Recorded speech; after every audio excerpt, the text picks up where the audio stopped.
तो आज हम लोग चैप्टर 4 पढ़ रहे हैं। चैप्टर 4 का नाम क्या है? Demand and law of demand. ठीक है, देखो ये जो वर्ड है ना डिमांड, ये जो वर्ड है डिमांड, इसको हिंदी में क्या बोलते हैं? तुम लोग सबको पता है क्या बोलते हैं? मांग बोलते हैं। ठीक है, दो वर्ड और है। ठीक है, दो वर्ड और है। पहला है डिजायर और दूसरा है वांट। ऐसे अगर इंग्लिश का हम बात करें, इंग्लिश ग्रामर का अगर हम बात करें, अगर हम इंग्लिश ग्रामर का बात करें तो फिर ये डिजायर, वांट और डिमांड, डिजायर, वांट और डिमांड, ये तीनों ना, ये तीनों एक दूसरे का सिनोनिम है। ये तीनों एक दूसरे का क्या है? सिनोनिम है। अगर इन जनरल हम इंग्लिश ग्रामर का बात करें तो ये तीनों वर्ड एक दूसरे का क्या है? सिनोनिम है। सिनोनिम समझते हो ना? क्या होता है? सेम वर्ड, सिमिलर वर्ड होता है। ठीक है, देखो डिजायर का मतलब भी क्या होता है? इच्छा। डिजायर का मतलब क्या होता है? इच्छा। वांट का मतलब क्या होता है? चाहना। वांट का मतलब होता है चाहना और डिमांड का मतलब होता है मांग। लेकिन अगर तुम लोग इकोनॉमिक्स का बात करोगे, हम लोग क्या पढ़ रहे हैं? हम लोग इकोनॉमिक्स पढ़ रहे हैं ना। लेकिन अगर हम इकोनॉमिक्स का बात करें तो इकोनॉमिक्स के अंदर क्या होता है कि पहले देखो, कोई भी इंसान के अंदर पहले क्या आता है? पहले डिजायर आता है। कोई भी इंसान के अंदर पहले डिजायर आता है। जैसे कि मान लो तुम लोग 12 पास कर लिए, तुम लोग को लैपटॉप लेना है। ठीक है, तुम लोग 12 पास कर लिए, तुम लोग को लैपटॉप लेना है, तो लैपटॉप मन किया और ले लोगे जाके? कैसे क्या होगा? देखो ध्यान से समझो। पहले तुम्हारा मन में इच्छा जागेगा कि हमको लैपटॉप लेना है ना? इच्छा जागेगा। उसके बाद जब तुम्हारे पापा जब तुमको पैसा देंगे तो तुम्हारे अंदर चाहत भी जागने लगेगा, है ना, कि अब हम लेने वाले हैं। ठीक है, तो सबसे पहले किसी इंसान के अंदर क्या आता है? डिजायर। डिजायर के बाद क्या आता है? वांट। और जब तुम्हारे अंदर अब कैपेसिटी हो गया, जब तुम्हारे अंदर अब कैपेसिटी है लेने का, तब तुम जाकर के मार्केट में क्या करते हो? बस इसी चीज को हमको यहाँ पे चैप्टर में पढ़ना है। इस चैप्टर में हमको पढ़ना है कि डिमांड क्या होता है, डिमांड कितना प्रकार का होता है। ठीक है, डिमांड क्या होता है, डिमांड कितना प्रकार का होता है, और ऑब्वियसली हम लोग जानते हैं कि जब भी कोई चैप्टर पढ़ते हैं उसमें कर्व तो होता ही है, तो डिमांड कर्व भी हम लोग पढ़ेंगे। ठीक है, तो चलो सबसे पहले आप लोग लिखो,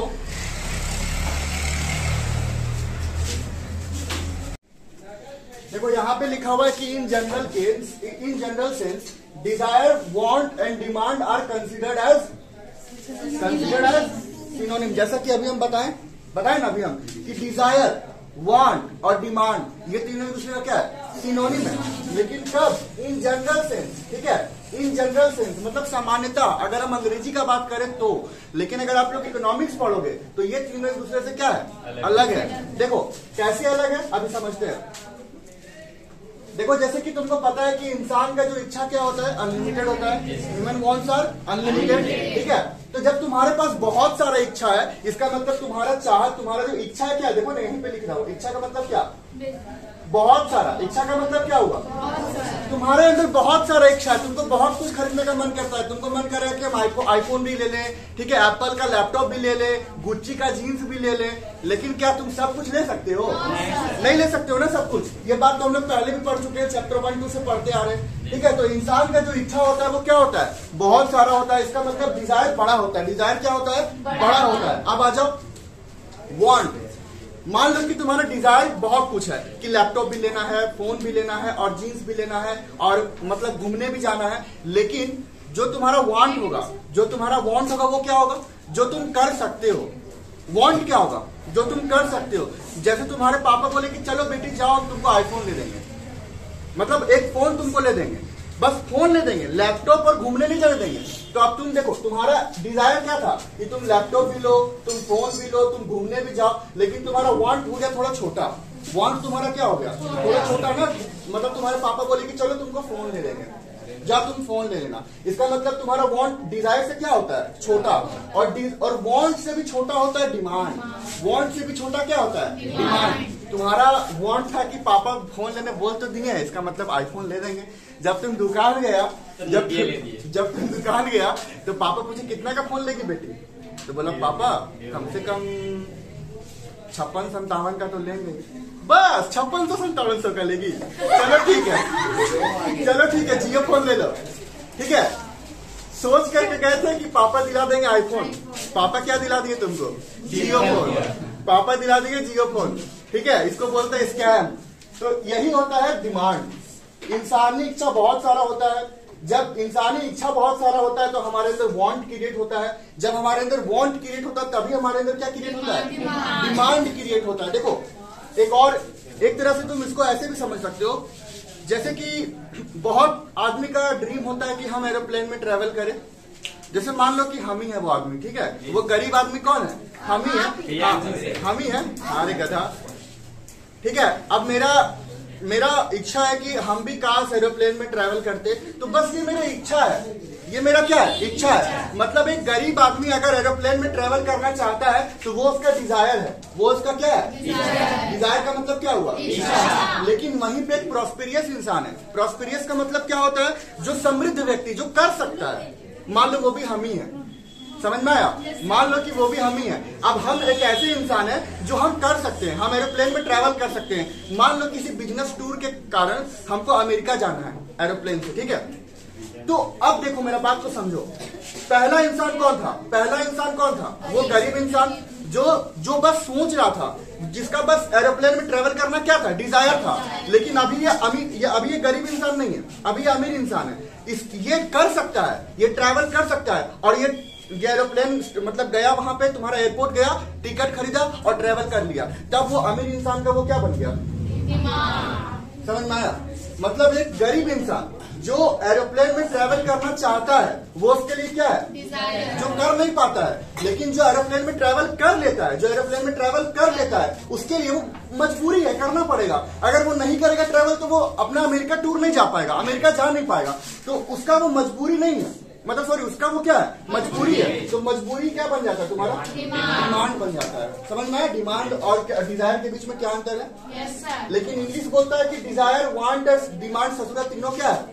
सेम है। लेकिन तीनों सेम होता है क्या? नहीं, तीनों क्या होता है? अलग अलग होता है। इंसान के अंदर सबसे पहले क्या जागरूक होता है? डिजायर।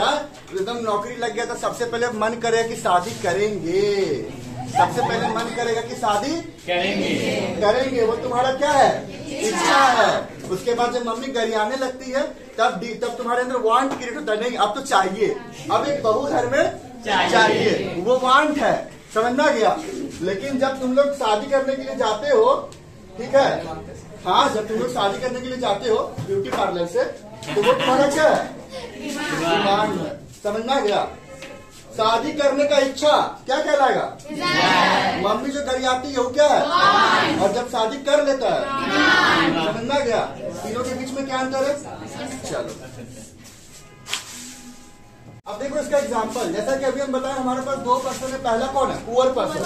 पुअर पर्सन क्या कर रहा है? बस इमेजिन कर पा रहा है कि काश हम ट्रैवल कर पाते। तो इसके लिए क्या हो जाएगा? एरोप्लेन में ट्रैवल करना इसके लिए क्या है? Very good. इसके लिए क्या है? और वहीं पे मेरे पास एक ऐसा पर्सन है जो प्रॉस्पेरियस पर्सन है, समृद्ध व्यक्ति है। अब देखो, अब तुम बोलोगे सर अगर यहाँ पे आप पुअर लिखे तो यहाँ पे रिच लिख देते, गरीब और अमीर।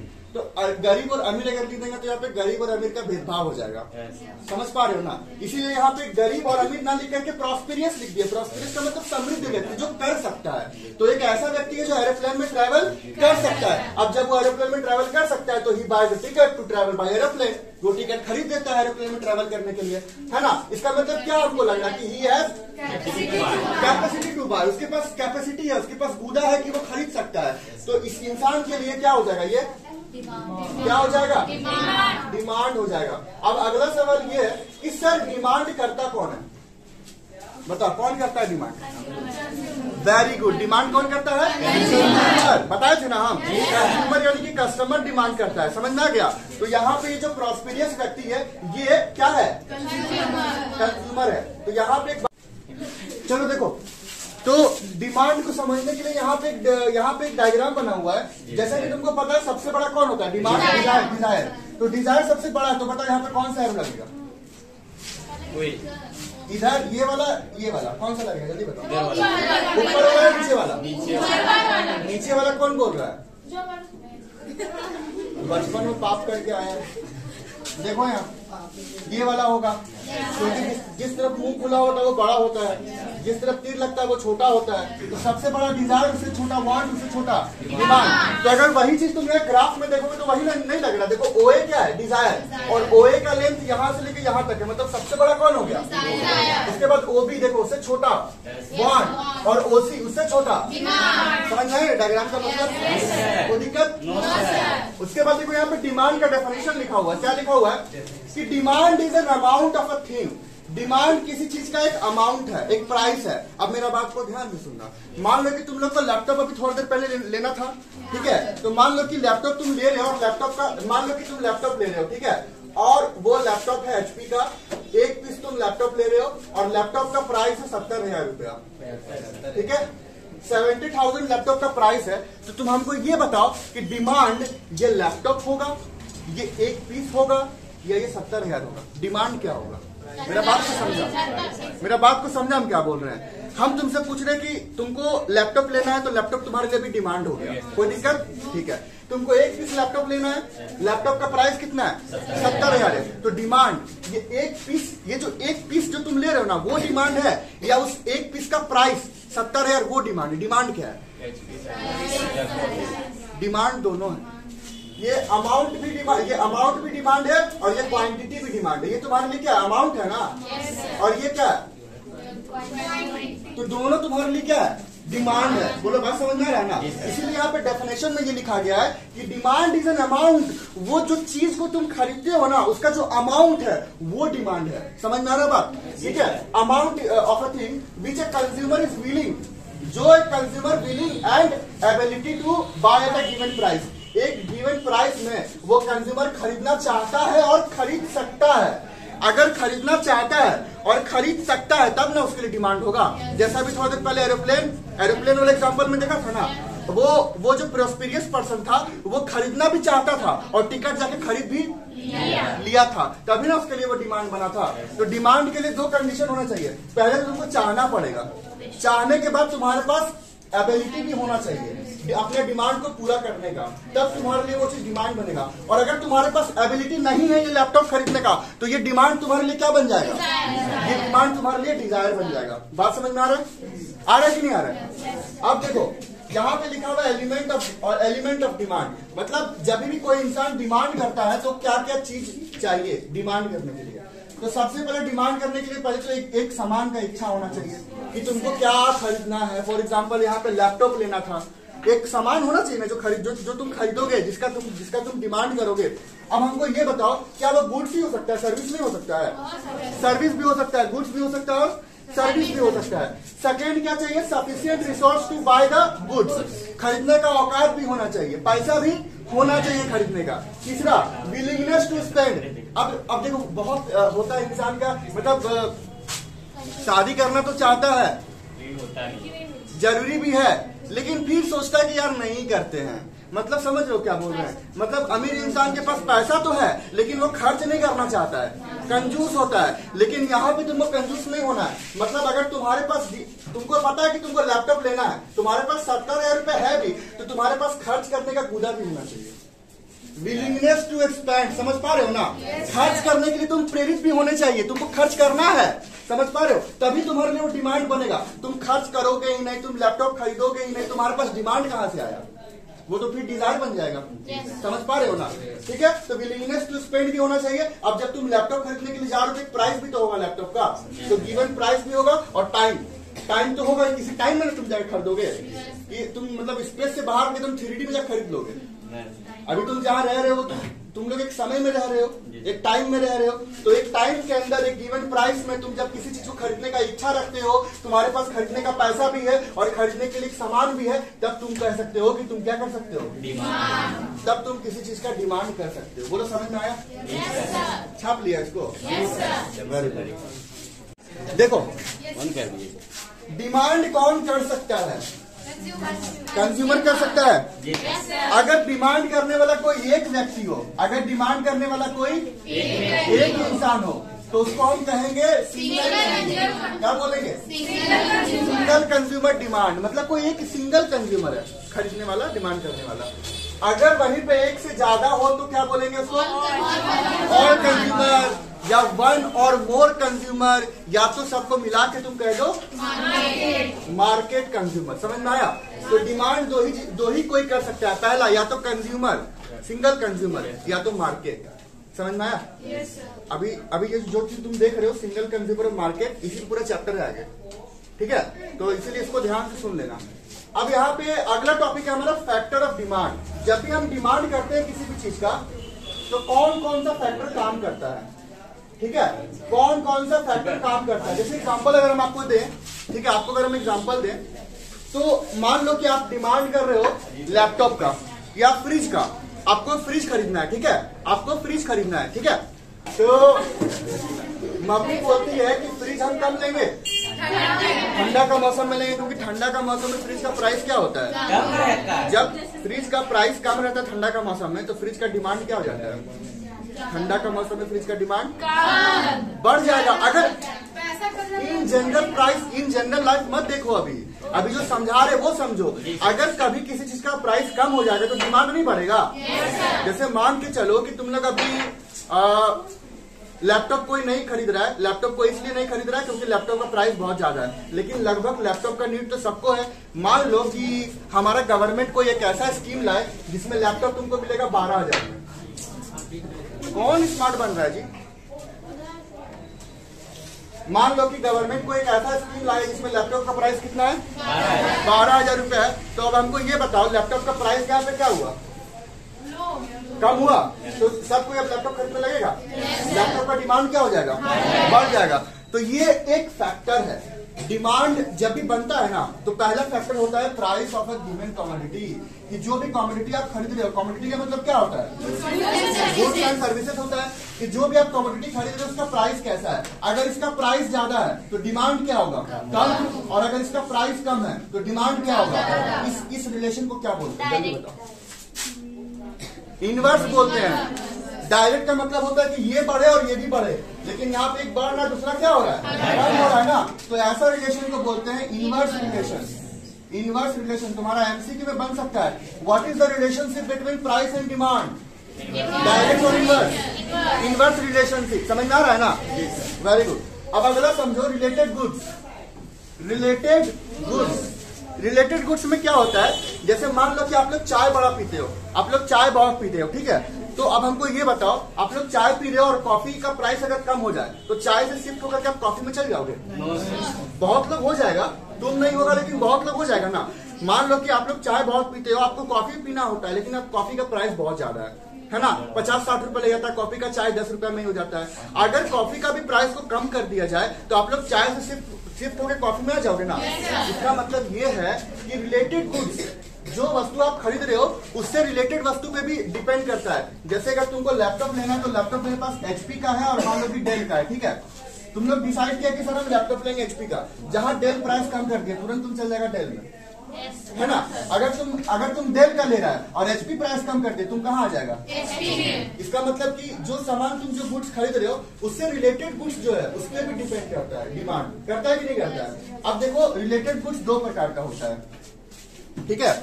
रिलेटेड गुड्स दो प्रकार का होता है। पहला होता है हमारा कंप्लीमेंट्री गुड्स, पहला होता है कंप्लीमेंट्री गुड्स, और दूसरा होता है इंफीरियर गुड्स, ठीक है। पहला होता है कंप्लीमेंट्री गुड्स और दूसरा होता है इंफीरियर गुड्स।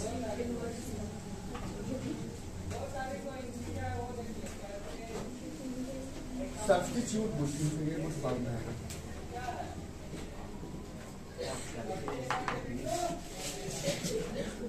देखो सब्स्टिट्यूट गुड्स का मतलब क्या होता है?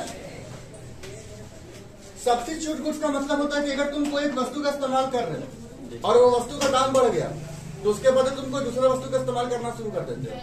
जैसे चाय और कॉफी, टी और कॉफी। अगर चाय का दाम बढ़ गया तो कॉफी का इस्तेमाल शुरू कर दोगे, ठीक है। तो ये ऐसा गुड्स क्या कहलाएगा? टी एंड कॉफी तुम्हारा, टी एंड कॉफी। और एग्जांपल में तुम ले लो, और एग्जांपल क्या हो सकता है बताओ? कोक और, वेरी गुड। और एग्जांपल हो सकता है तुम्हारा कोक और पेप्सी। अगर कोका कोला का दाम बढ़ गया तुम पेप्सी पियो, पेप्सी का दाम कम बढ़ गया तो कोका कोला पियो। ऐसा होता है ना, हम लोग जनरल लाइफ में ऐसा करते हैं ना। तो यही दोनों गुड्स को क्या बोलेंगे? Substitute goods. मतलब अगर एक गुड्स का दाम बढ़ गया तो तुम दूसरा गुड्स में तुरंत शिफ्ट हो जाते हो। समझ में आ रहा है? और एग्जाम्पल कोई बता सकते हो? एक और एग्जाम्पल कोई बताओ। शुगर और गुड़, चीनी और गुड़। जैसे मान लो कि हम बचपन में बच्चा लोग बहुत चीनी और रोटी खाता है, अगर चीनी का दाम बढ़ गया तो माँ गुड़ के साथ दे देती है ना। बच्चा तो बच्चा है, बेचारा खा लेगा, उसको क्या पता क्या खा रहा है वो। चलो मीठा मीठा लग रहा है, खा लेता है वो। मतलब शुगर और क्या, शुगर और गुड़ तुम्हारा क्या हो जाएगा? सब्स्टिट्यूट गुड्स हो जाएगा। उसके बाद दूसरा गुड्स होता है कॉम्प्लीमेंट्री गुड्स। कॉम्प्लीमेंट्री गुड्स का मतलब होता है अगर आप एक गुड्स खरीदे तो दूसरा गुड्स आपको ऑटोमेटिकली खरीदना पड़ेगा। जैसे कार और पेट्रोल। अगर आप कार खरीदे तो आपको पेट्रोल खरीदना पड़ेगा। अगर कार का प्राइस बढ़ गया, ठीक है, अगर कार का प्राइस बढ़ गया तो पेट्रोल का डिमांड कम हो जाएगा। अगर पेट्रोल का प्राइस कम हो गया तो कार का डिमांड बढ़ जाएगा। ये सब अभी समझाएंगे हम, लेकिन अब ये समझ में आ रहा ना कॉम्प्लीमेंट्री गुड्स का मतलब क्या हो गया? कार और पेट्रोल, ब्रेड और बटर, ब्रेड और अब हालांकि तुम लोग बोलेगे सर हम लोग ब्रेड तो छुच्छे खाते हैं, बटर हमें रोटी के साथ मार लेते हैं। ठीक है, वो चीज अलग है, लेकिन अगर इन जनरल देखा जाए तो ब्रेड और बटर का कॉम्बिनेशन बना हुआ है। अगर देखो ब्रेड खाओगे तो बटर तुम साथ में लगाओगे ही लगाओगे। ठीक है, अब कोई मत बोला फिर हम चीनी के साथ खाते हैं। चलो हो गया। अब यहाँ पे रिलेशन समझो, बात बंद करो। अब हम लोग दो रिलेशन को समझेंगे। सबसे पहला हमारे पास है गिवन गुड्स, हाँ, और दूसरा हम लोग समझेंगे सब्स्टिट्यूट गुड्स के बीच में रिलेशन। मान लो कि गिवन गुड्स तुम्हारे पास अभी टी है और सब्स्टिट्यूट गुड्स तुम्हारा कॉफी है। अब सुनना ध्यान से, ठीक है। अब हमको ये बताओ, अगर कॉफी का प्राइस बढ़ जाएगा तो चाय का डिमांड क्या होगा?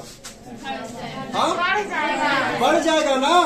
अगर कॉफी का प्राइस बढ़ गया तो जो कॉफी पीता है वो भी कहाँ आ जाएगा? चाय में आ जाएगा। समझ पा रहे हो? अगर कॉफी का प्राइस बढ़ गया तो चाय का डिमांड बढ़ जाएगा, और अगर कॉफी का प्राइस कम हो गया तो चाय का डिमांड कम हो जाएगा। दोनों के बीच में कैसा रिलेशन है? दोनों के बीच में कैसा रिलेशन है? डायरेक्ट रिलेशन है। समझ में आ गया? तो ये हम लोग पढ़े अभी सब्स्टिट्यूट गुड और डिमांड के बीच में रिलेशन। अगला देखते हैं। अगला हमारा कॉम्प्लीमेंट्री गुड्स, उसके बाद तुम्हारा फिर से गिवन गुड्स और इस बार कॉम्प्लीमेंट्री गुड्स। ठीक है, गिवन गुड्स में इस बार तुम्हारा लेते हैं कार, और कॉम्प्लीमेंट्री में क्या हो जाएगा? Obviously petrol. अब हमको ये बताओ, अगर पेट्रोल का दाम बढ़ गया तो कार का दाम क्या होगा? अगर पेट्रोल का दाम बढ़ गया तो कार का डिमांड क्या होगा? घट जाएगा ना। अगर पेट्रोल बढ़ गया तो जो लोग कार लेने वाला भी होगा वो बोलेगा अरे यार पेट्रोल 200 रुपया हो गया, कौन लेगा कार, बाद में लेंगे, है ना। ऐसा होता है ना। अब देखो अगला, अगर पेट्रोल का प्राइस कम हो गया तो कार का डिमांड बढ़ जाएगा। पेट्रोल मान लो 60 रुपए लीटर हो गया, कार सब नहीं लेगा, जो प्रॉस्पेरियस पर्सन होगा वही लेगा। कौन लेगा? जो प्रॉस्पेरियस पर्सन होगा वही लेगा। तो यहाँ पे तुम देख रहे हो डिमांड बढ़ रहा है। अब हमको बताओ इसमें कैसा रिलेशन है? Inverse relation. तो बोलो आज का क्लास समझ में आया? आज हम लोग पढ़े डिमांड क्या होता है, डिमांड क्यों होता है, डिमांड करने वाला व्यक्ति कौन होता है, और दो प्रकार के गुड्स के बारे में पढ़े। पहला कॉम्प्लीमेंट्री गुड्स और दूसरा सब्स्टिट्यूट गुड्स। ठीक है, चलो लिख लो।